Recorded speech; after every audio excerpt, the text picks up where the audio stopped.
always wondered what Weak Hero was about, because I'd heard of the comic, I heard that it came out starting a couple years ago. I heard people recommending it and saying that I should read it, but they never said what it was about, and I never really knew myself what it was about. Even when starting to read it for this video, I just went into it blind. I had no idea what to expect, and even then, I had zero expectations, but it was still different. And I say that in a good way, because Weak Hero is about a kid named Gray Yan, who is entering high school. I won't say any spoilers, but this is just the general storyline.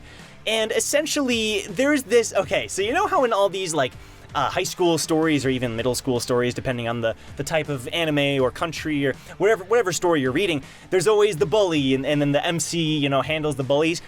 Weak Hero is that concept, but to the maximum. And I'm still reading it, I'm still in the early stages of the story, so I don't know if that changes, but from what I understand, this comic centers around the bullying that goes on at these schools, and also how these bullies form practically gangs at these schools, and they use these gangs to compete with one another, pick on the weak.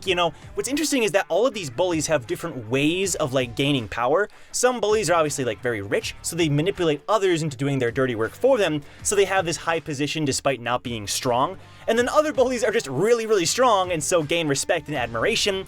It's really interesting. I had no idea we were going to explore the bullying system to this extent and then treat it as the overall setting for the story. And it's definitely different, but I'm finding that I really like it because it is different than any other comic that I knew about.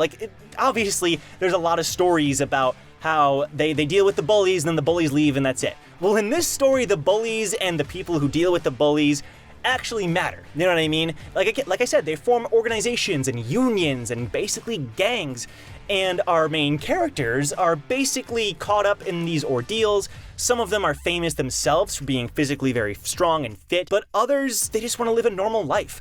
Gray Yan is a kid who looks ordinary. He's very good looking. Some people say he even looks like a girl because of his lashes or whatever, but he actually is quite strong. Now, physically, he's not, but he is not afraid to use a lot of underhanded methods. He's not afraid to do whatever it takes to win, right? He snaps, right? He doesn't just take the bullying. He will beat you up if you go too far.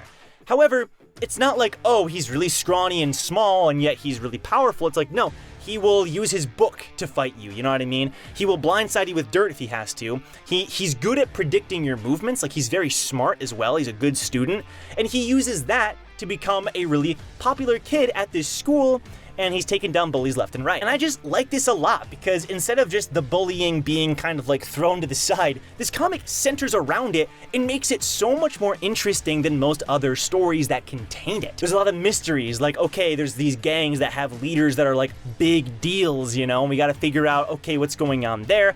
Obviously, some of the minor antagonists are afraid of them, and it's so crazy too because every time I think a character is not going to be important, they stick around. They stick around somehow, and it's crazy, What's really cool is that at the very start of the story, you get this image, and it says these four students. Who would have thought they'd all work together to dominate the school system, right?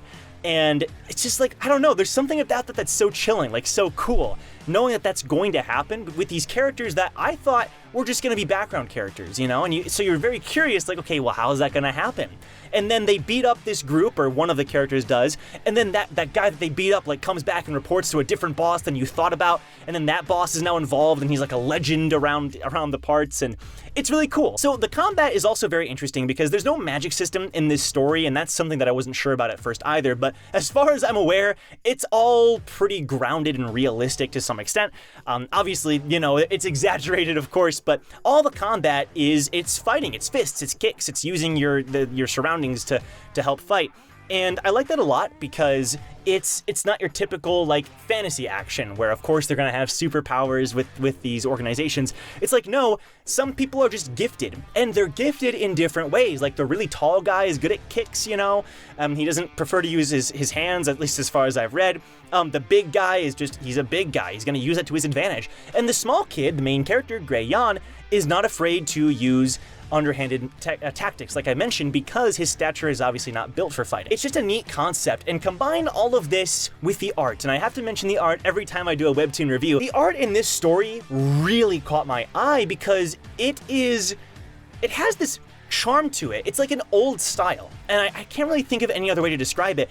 It's like an older style. It's almost like I'm watching an older anime, maybe from like the 90s or something, and I say that in a positive way because it really fits the tone of the story that I'm reading. Obviously, you've seen the pictures that I'm showing on screen. It's really neat, and obviously it gets better and better. I've seen some pictures from much later on, and the art gets absolutely incredible.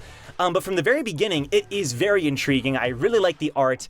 It really fits the tone of the story. So overall, I'm just really curious. Like I said, I'm in the beginning parts. I'm really curious where it's going to go from here. I'm curious whether these top-notch like organization, the leaders of these gangs are going to get involved. There's one name that keeps getting thrown around, Donald Na. And at first I was like, oh, okay, you know, bad guy number 3, but the name keeps getting hyped up, and the character's always shrouded in mystery. That's one of the reasons I want to keep reading, is I want to find out who is this guy, you know, why is he such a big deal? I want to know what his design is and everything, so there's a bunch of reasons for me to keep reading. I want to find out how our 4 main characters continue to bond, and how they're going to adapt to their fighting styles, and you know, there's a lot going on, a lot of plot lines with schools and organizations, and it's really neat, so I really like this story. So if you want to read Weak Hero for yourself, then definitely do so. The link is down below. Like I said, I really enjoyed this comic, and if I get further, maybe I'll do another video talking about the later chapters, but for now, I do highly recommend it. Maybe we'll be reading alongside each other, because I'm definitely going to continue. But huge thank you to Webtoon for sponsoring this video. Guys, you know how much I love Webtoon. You've got Weak Hero on there, but you also have a ton of other comics, everything from romance, to action, to fantasy, to superhero, you know, to mystery and thriller. Every genre is on there, so no matter who you are, you're bound to find stories that you like on the app. And it's all free. Like, it's all free. What could be better, right? Amazing art, amazing stories, all for free. So if you want to read using the Webtoon app, or you just want to read in general, then the link is also down below. And with that, I'll see you guys in my next Webtoon review. Take care.